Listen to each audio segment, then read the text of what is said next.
Yo, what's going on, guys? Mush back at it with another video. Been talking a lot about CyberPunk recently, the revitalization of that game, and based on the Twitter account and a post that the official CyberPunk Twitter account put out, it seems like, yes, that revitalization is going in a big way. On top of that, I do want to briefly talk about another PlayStation exclusive potentially being discovered for PC. This one, not really a big one, but I find that a little interesting, so we'll talk that in a little bit. But first of all, CyberPunk 2077, the Twitter account noted, each day this week, Night City has been visited by 1 million players, both new and returning. We wanted to use this opportunity to thank you for being with us and playing the game.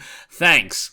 So there's a lot of talk about this game's revitalization and, people revisiting the game. Obviously, there's a lot of credit being put towards the anime, Cyberpunk Edgerunners, that did just drop. I have a lot of friends that aren't, super big into video games and whatnot, but based on the fact that Netflix is constantly promoting Edgerunners, they all know about it. A lot of them have watched it. Most of them have really enjoyed it. I have, one friend that told me that the later episodes got weird to him, but nonetheless, I have yet to watch Edgerunners. It's literally on my plan to watch list. I'll check it out at some point, but that is part of the reason. Also, the game has just naturally been getting better. It got a lot of updates, refinements, etc., and I think there was a little bit of buzz around the expansion being revealed, and the game is also available relatively cheap now. You can find it on sale for $25, $30 easily. And if you're playing the game on consoles, you can find that game much, much cheaper. So from those aspects, I think that's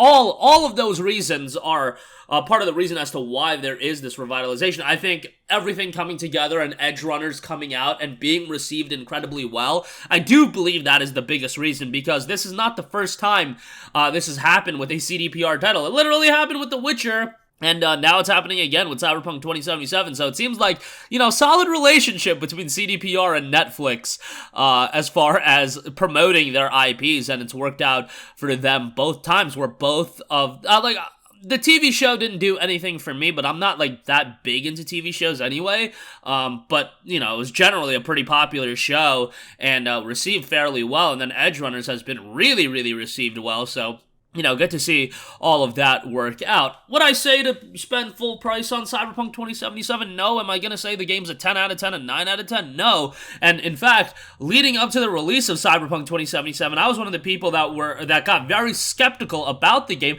and I got a lot of flack back in 2020, before the game came out, and I was bringing up the fact, hey, there's this downgrade going on, hey, the game doesn't, the game looks like it has its issues, why is it being delayed so many times? And then, the hype was at a fever pitch, and you could do no wrong. Cyberpunk couldn't do any wrong. And guys, people know that I'm the biggest Witcher nut hugger out there, and I was getting flack for that. And then when Cyberpunk 2077 came out, the narrative completely shifted, and it's time to crap on this game. It's never this middle ground. It's we have to have these crazy stances where it's one way or the other. I literally got messages right after Cyberpunk 2077 came out where people were calling it the worst game of all time. Verbatim, I got a text from somebody saying that it was the worst game of all time. I'm like, bro, what are you talking about? Why do we have to make these crazy hyperbolic statements that yo, I get it, you're emotional, but relax. It's not the worst game of all time. It never was. Maybe the PlayStation 4 version was, but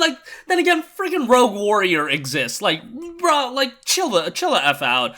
Rogue Warrior exists. So, yeah, and the game's gotten a lot better, and at this point, it's a fairly decent RPG. It'll never reach the magnitude that people were expecting, but, I think for $20, $25, it's a pretty decent game, and Edgerunners seems to be something a lot of people are enjoying, so hopefully they can continue to make progress, and I imagine that, even after the initial reception, I think this is going to be an IP that CDPR is going to continue to invest into, given that, they've already invested so much into it. Maybe it's a bit of cost-sunk fallacy going on with my thinking right there, but, yeah, I think there's a lot of potential for Cyberpunk going forward. Alright, moving on from that, a PC version of PlayStation Sackboy: A Big Adventure has all been confirmed after an image for the game was uploaded to Steam's database. So this is one that was also on the NVIDIA leak, the Walmart Canada of 2021.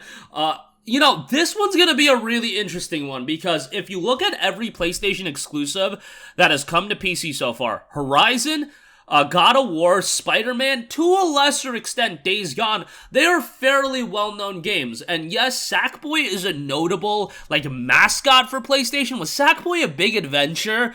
A big game? Even though big is in the title, it was not a big, very notable release. It was a good game. It was a solid game. But this is probably the least notable PlayStation title that has come to PC, or rumored to come to PC. I would put it, behind Days Gone. I think Days Gone had more, kind of mainstream appeal. Sackboy, I would put it quite a bit below that. So it's going to be really, really interesting to see how this does from a commercial standpoint. Like, is it still going to do really good numbers? What's the price point going to be at? Because absolutely, like, a $60 price tag for this, that would be kind of wild. Like, I don't know if you can get away with the $60 price tag for this. And if we're doing Sackboy A Big Adventure, well, then all bets are off, and really, it seems like you're down to do any PlayStation game coming to PC, so Gravity Rush 2 win? Anything to revitalize that game, bro.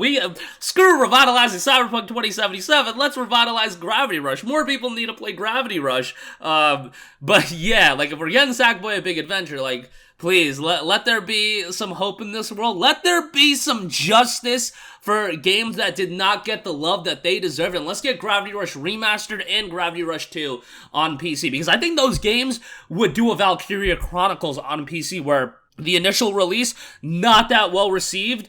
From a commercial standpoint, critically, Valkyria Chronicles was really well received, but on the PS3, Valkyria Chronicles did not sell that well. The PC version kind of revitalized interest for Valkyria Chronicles and ultimately led to Valkyria Chronicles Remaster and then VC4, and I don't think Gravity Rush would do God of War numbers. I'm not saying that, but I think Gravity Rush would be one of those games that you can drop on Steam. People would just be talking about it on social media and whatnot, and everybody would be like, yo, Gravity Rush is pretty damn awesome, and I think people would just buy it. Like, if you do a Gravity Rush collection for like $40, I think people would buy it. But nonetheless, enough about Gravity Rush. Sackboy A Big Adventure, as I said, is a good game. It's just one of those games that I really think needs to be priced accordingly. Like, I cannot, in good conscience, like, say, spend more than $40 for it, and I would say $30, but, yeah, no way. So Sony ain't gonna be pricing games at $30. Especially at launch, like, yeah, it might get discounted at $30 after 6 months, but, like, at launch, yeah, bro, no,